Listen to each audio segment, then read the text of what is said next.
नमस्कार। आज लेकर आए हैं क्षितिज कक्षा 9वीं की क्षितिज, जिसका पाठ 1 है दो बेलों की कथा। मैं सुरपाल सिंह राजावत इस कथा का सार आज पढ़ाऊंगा, जिसके लेखक हैं मुंशी प्रेमचंद, जिनका जन्म हुआ था 1880 और मृत्यु हुई थी 1936। दो बेलों की कथा पाठ का सारांश शुरू कर रहे हैं। झूरी एक किसान था, जिसके पास हीरा और मोती नाम के दो बैल थे। वे दोनों ही ऊंचे, डील-डोल व सुंदर कद काठी के पछाही जाति के बैल थे। लंबे समय से एक दूसरे के साथ रहते रहते दोनों में अच्छा भाईचारा भी हो गया था। एक किसान था जिसके पास दो बैल थे, जिनका नाम था हीरा और मोती। वे दोनों बड़े ही ऊंचे कद के और सुंदर बैल थे और लंबे समय से एक दूसरे के साथ रह रहे थे, तो दोनों में अच्छा भी भाईचारा हो गया था। वो कभी एक दूसरे को चाटकर तो कभी सूंघकर अपना प्रेम प्रकट करते थे। वे एक दूसरे के प्रति किस तरह से अपना प्रेम प्रकट करते थे? एक दूसरे को चाटकर तो कभी सूंघकर। दोनों आंखों के इशारे से ही एक दूसरे की बात भी समझ लेते थे। अपने आंखों के इशारों से ही वो एक दूसरे की बात को समझ लेते थे और कभी कभी दोनों आपस में सींग भी मिला लिया करते थे, लेकिन झगड़ने के लिए नहीं, बल्कि यूं ही मजाक और मस्ती के लिए। एक बार झूरी ने अपने दोनों बैलों को अपने साले, जिसका नाम क्या था, गया, के साथ काम के लिए अपने ससुराल भेज दिया। हीरा और मोती दोनों तो यह समझ रहे थे कि झूरी ने उन्हें बेच दिया, लेकिन वो बेचे नहीं थे, बल्कि अपने साले के गांव भेज दिया था उनकी कुछ जुताई के लिए। इसलिए वो गया के साथ जाना नहीं चाहते थे। दोनों बैल गया के साथ जाना नहीं चाहते थे, मगर उन्हें जबरदस्ती गया के साथ उसके घर जाना पड़ा। दिन भर चलते चलते थके हारे हीरा और मोती जब गया के घर पहुँचे, तो वो मन ही मन बहुत दुखी थे और सोच रहे थे कि जिस मालिक और घर को उन्होंने अपना समझा, आज उसने ही उन्हें बेच दिया। ऐसा वो सोच रहे थे दोनों बैल। यहाँ तो उसके लिए सब कुछ नया है। अब दोनों ने अपनी मुख भाषा में एक दूसरे से बात की और रात होने पर जब सब लोग सो गए, दोनों ने अपनी अपनी रस्सियाँ तोड़ डाली और अपने घर की तरफ चल दिए। दोनों ने क्या किया कि अपने दांत से उन दोनों ने अपनी अपनी रस्सियाँ तोड़ी और अपने मालिक के घर की तरफ चल दिया। सुबह जब झूरी उठकर बाहर आया, तो अपने दोनों बैलों को दरवाजे पर देखकर खुश हो गया। उसने देखा कि उसके दोनों बैल घुटनों तक कीचड़ में सने हुए थे और आधी रस्सी उनके गले में लटक रही थी। दोनों की आंखों में उसके लिए गुस्सा और स्नेह दोनों था। झूरे ने दौड़कर दोनों बैलों को अपने गले से लगा लिया, लेकिन झूरी की पत्नी बैलों को अपने दरवाजे पर देखकर नाराज हो गई। नाराज क्यों हुई? क्योंकि उसने तो अपने भाई के घर भेजा था दोनों बैलों को जुताई के लिए, लेकिन वो दोनों भागकर कहाँ आ गए? वापस अपने घर आ गए और उन्हें नमक हराम कहकर गालियाँ देने लगी। उसने गुस्से में बैलों के आगे सूखा चारा डाल दिया। झूरी ने अपने नौकर से चारे के कुछ खली मिलाने को कहा। झूरी ने अपने नौकर से चारे में कुछ खली मिलाने के लिए भी कहा, लेकिन नौकर ने मालकिन के डर से उसमें खली नहीं मिलाई।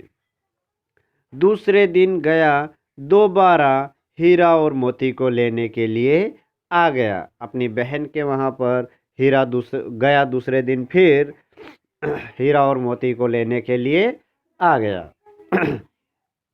इस बार वह बेलों को पैदल ले जाने के बजाय गाड़ी में ले गया। गाड़ी में जोत कर उन दोनों को ले गया ताकि वो उसे परेशान न कर सके। रास्ते में एक दो बार मोती ने गाड़ी को खाई में गिराना चाहा, लेकिन हीरा ने उसे ऐसा करने से मना कर दिया। क्यों? क्योंकि हीरा थोड़ा समझदार था। हीरा काफ़ी समझदार था। वह जानता था कि अगर गाड़ी खाई में गिरी तो उनको भी चोट लग सकती है। घर पहुंचकर उन्हें मोटी मोटी रस्सियों से बांध दिया गया और खाने को सूखा चारा डाल दिया गया। दोनों ने इसे अपना अपमान समझा और चारों ओर मुंह तक नहीं लगाया। अगले दिन गया उनको खेत जोतने के लिए लेकर गया तो हीरा मोती ने हल खींचने से मना कर दिया। दोनों को खूब मारा पीटा, लेकिन दोनों टस से मस नहीं हुए। तो उस गया ने क्या किया? दोनों को खूब मारा, खूब पीटा, लेकिन फिर भी हीरा और मोती टस से मस नहीं हुए। शाम को फिर से उन्हें मोटी मोटी रस्सियों से बांध दिया गया और उनके आगे फिर से सूखा भूसा डाल दिया गया, लेकिन दोनों ने कुछ नहीं खाया। जब रात को घर के सब लोग खाना खा रहे थे, तभी भेड़ों की नन्ही लड़की 2 रोटियां लेकर आई और उन्हें खिला गई, जिसे खाकर उन्हें थोड़ा संतोष हुआ। लड़की की सौतेली माँ थी जो उसे बहुत परेशान करती थी। लड़की रोज आती और उन्हें 2 रोटियां खिलाकर जाती। इससे उन दोनों को उस लड़की से स्नेह हो गया। दोनों बैल हीरा और मोती को क्या हो गया? उस लड़की से स्नेह हो गया। हीरा और मोती दिन भर काम करते हैं और रात को सूखा भूसा उनके सामने फेंक दिया जाता था। लेकिन इसी तरह कुछ दिन गुजर गए। एक रात दोनों ने रस्सियां तोड़कर भागने की तैयारी कर ली। वो रस्सियों को तोड़ने के लिए उसे चबाने लगे, मगर रस्सी काफ़ी मोटी थी, इसलिए वह आसानी से नहीं टूटी। लेकिन वह लड़की आई और उसने दोनों की रस्सियां खोल दी, किंतु हीरा मोती लड़की के स्नेह के कारण नहीं भाग सके। लड़की ने अचानक शोर मचाना शुरू कर दिया। लड़की की आवाज़ सुनकर हीरा मोती भाग खड़े हुए। गया तथा गांव वालों ने उनका दूर तक पीछा किया, लेकिन हीरा और मोती अपनी पूरी ताकत के साथ भागने लगे और इसी चक्कर में वो अपना रास्ता ही भटक गए और काफ़ी दूर निकल गए। दोनों अपनी आज़ादी का जश्न मना ही रहे थे कि अचानक दूर से एक सांड उनके आगे आ गया। दोनों की समझ में नहीं आ रहा था कि अब सांड से कैसे मुकाबला किया जाए। वो अपना रास्ता भी भटक गए थे और उन्हें सामने एक सांड दिखा, लेकिन अब वो दोनों घबरा रहे थे कि उन सांड से मुकाबला कैसे किया जाए। खैर, दोनों ने मिलकर बढ़िया रणनीति के तहत उस पर आक्रमण किया। सांड जब एक बैल पर आक्रमण करता तो दूसरा बैल पीछे से उसे मार देता और यह काफ़ी देर तक चलता रहा। सांड भी 2-2 बैलों से एक साथ लड़ने का आदी नहीं था।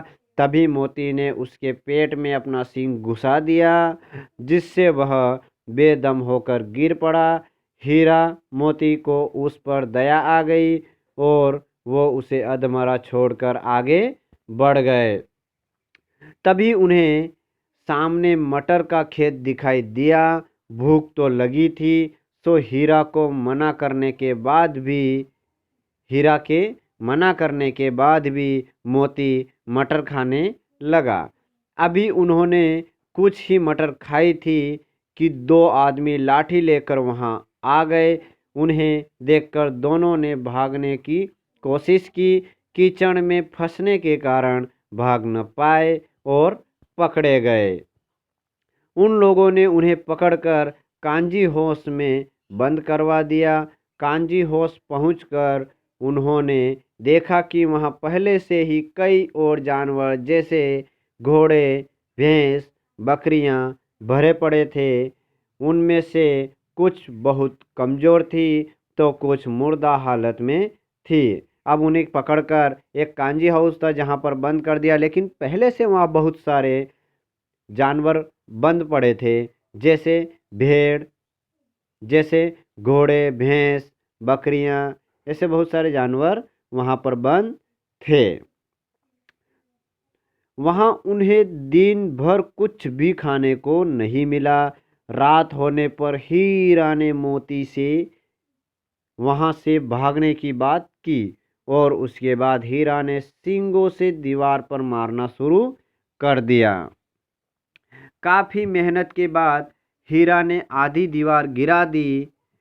आधी दीवार के गिरते ही वहां से घोड़े, भैंस और बकरियां भागने लगी, लेकिन गधे ज्यों के त्यों अपनी जगह पर खड़े थे। लेकिन मोती ने उन्हें भी सींग मार मार कर वहां से भगा दिया।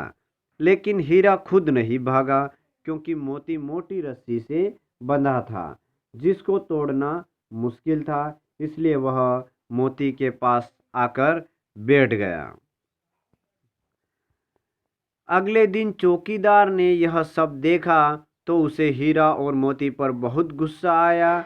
उसने उन दोनों की डंडों से खूब पिटाई की और मोटी रस्सी से बांध दिया।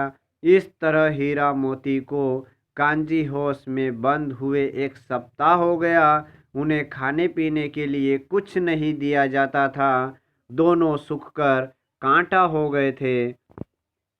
एक दिन नीलामी शुरू हुई और एक कसाई ने उन्हें खरीद लिया। लेकिन बहुत सारे लोग आ रहे थे और उनकी स्थिति यानी कि उनकी हालत देखकर कोई उन्हें लेने को पसंद नहीं करता था। लेकिन एक आदमी आया जो कि कसाई था, तो उसने उन्हें खरीद लिया।